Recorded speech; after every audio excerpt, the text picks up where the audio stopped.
Alors, un médium guérisseur, tout d'abord, un médium, c'est un être humain hein, qui va faire le lien entre le ciel et la terre, c'est-à-dire entre les êtres de lumière qui vivent sur d'autres plans, hein, qui sont donc désincarnés en tant qu'âmes, et qui, eux, sont déjà venus sur cette terre, et le monde terrestre. Donc, on est ce que j'appelle vraiment un outil, on est vraiment un instrument au service de cette source, et le médium doit vraiment s'abandonner. Et quand je dis s'abandonner, c'est on met vraiment tout ego de côté.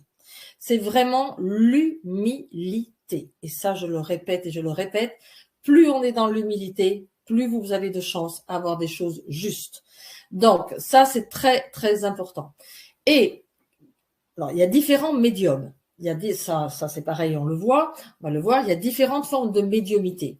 Il y a les médiums qui vont donner des guidances, donner des conseils, il y a les voyants, ceux qui ont la possibilité d'avoir des visions pour l'avenir et qui vous, ahurissent complètement ou vous scotchent complètement quand ils vous disent, quand ils vous disent comme ça, d'un seul coup, ah ben tiens, il y a ça, ils savent absolument rien de vous et qui vous disent tout de ce que vous êtes en train de vivre actuellement. Et vous avez le médium guérisseur, dont je fais partie, c'est donc qui ont la capacité d'apporter une guérison par leurs paroles ou par leurs mains ou par un outil, c'est-à-dire que j'ai des maîtres de guérison, j'ai eu Saint Ignace de Loyola, j'ai eu à un moment donné, je suis passée par différents guides parce que les guides évoluent selon ce que le médium évolue également, parce que nous, on nous demande aussi d'évoluer, on nous demande de nous remettre sans arrêt en question.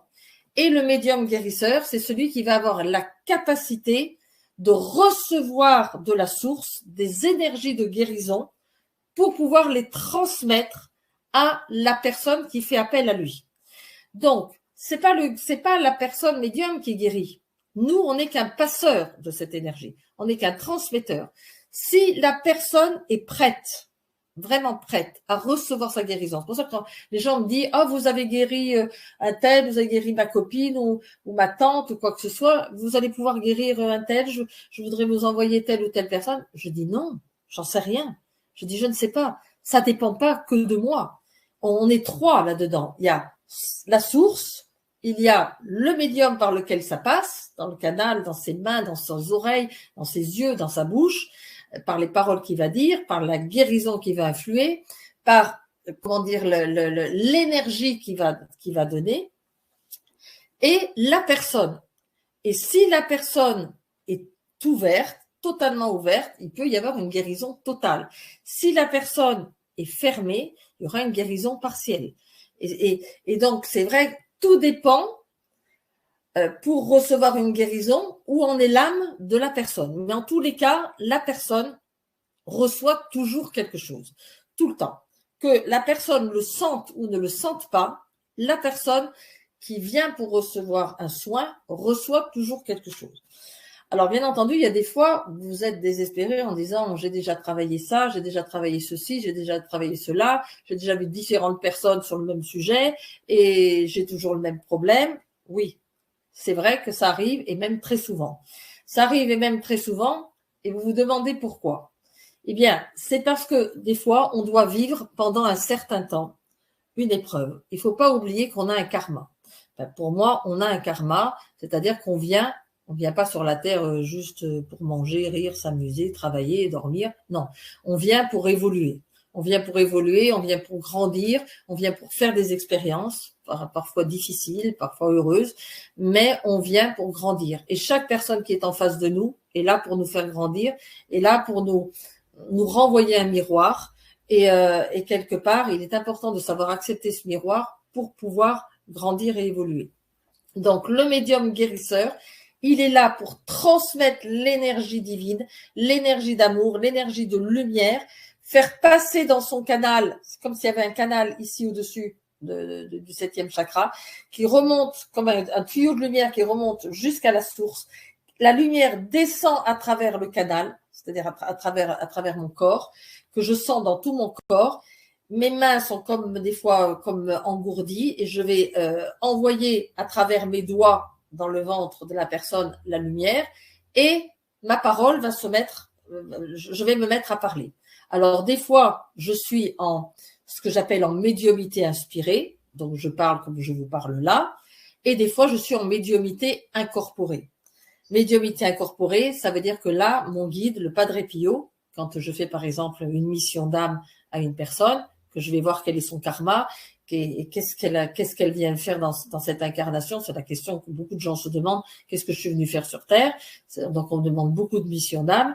Donc dans ces cas-là, Padre Pio comment dire, entre à l'intérieur de moi, son énergie, donc me canalise, ce que j'appelle me pénètre, rentre à l'intérieur de moi et je vais avoir une autre voix. C'est-à-dire je vais avoir une autre voix, une voix plus grave, un autre discours et donc là, je vais devenir un médium incorporé. Incorporé pour donner une guidance qui vient directement donc du guide de lumière, le Padre Pio, ou un autre guide. Moi, je parle du Padre Pio parce que c'est mon guide actuellement. Mais vous avez au départ des médiumités inspirées où vous pouvez avoir une idée qui arrive et laisser l'idée venir et transmettre l'idée ou une vision. Il y a des gens qui ont des visions et qui disent « Ah, tiens, j'ai la vision de ci, j'ai la vision de ça » et qui vous donnent la vision. D'autres, ça va être à travers leurs mains. Ils vont transmettre une telle chaleur à travers leurs mains ou qui vont avoir des couleurs. Parce que là-haut, ils nous soignent aussi avec des couleurs. Ils ont des rayons de couleurs, ils ont des flammes également particulières. Il y a les rayons et les flammes qui vont aller guérir. Moi, j'ai beaucoup de personnes qui sont malades, des gens qui sont très malades, des gens qui ont des cancers ou des maladies où les médecins ne peuvent plus rien faire. Et donc, actuellement, je suis une dame là qui a un cancer, on lui a même pas donné, même pas un mois, ça va faire au moins 6 mois, elle fait une séance par semaine, mais enfin je sais pas, elle a fait tous les exercices que je lui ai proposés, elle est en forme, elle a réussi à pardonner à sa sœur, elle a réussi du moins, elle s'est remise dans l'amour, elle s'est remise dans et ça va, quoi, je veux dire, alors qu'elle était dans un cancer avec métastase aux os, phase terminale, les médecins lui avaient même pas donné un mois, donc il y a vraiment, moi je vois des fois des miracles là, chez les gens, mais ça ne dépend pas que du guérisseur. C'est ça qu'il faut bien comprendre. Ça dépend aussi de la personne que vous avez en face de vous. Si elle est prête déjà à sa guérison, si elle vient d'elle-même, parce que des fois on vous fait venir des personnes qui n'ont pas du tout envie d'être là, parce que la mère leur a dit de venir ou parce que le mari on leur a dit de venir, puis ils n'ont pas du tout envie d'être là. Déjà, il faut qu'il y ait la foi pour la personne. Et du moment où déjà vous avez la foi en votre guérison, vous allez la recevoir. Moi, je dis à la personne, ayez la foi. C'est pas moi Nathalie Ardanoui qui vais vous guérir. C'est ce qui va passer à travers moi et votre foi à recevoir et à croire en votre guérison. Vous avez pu devenir malade ou avoir un schéma répétitif extrêmement douloureux. Eh bien, on est capable de pouvoir se guérir en comprenant la cause profonde et en allant éliminer dans l'inconscient, c'est-à-dire d'aller éliminer dans l'inconscient. Qu'est-ce que j'appelle éliminer dans l'inconscient? C'est prendre conscience de ce qui est inconscient et qui vous rend malade, de le déprogrammer, de faire toute une déprogrammation et ensuite de reprogrammer le positif à l'intérieur de la personne pour que, bien entendu, qu'elle puisse vivre sa vie et non pas la vie de ses ancêtres, hein, donc, ou se libérer d'une souffrance ou d'une émotion qui l'a rendue malade.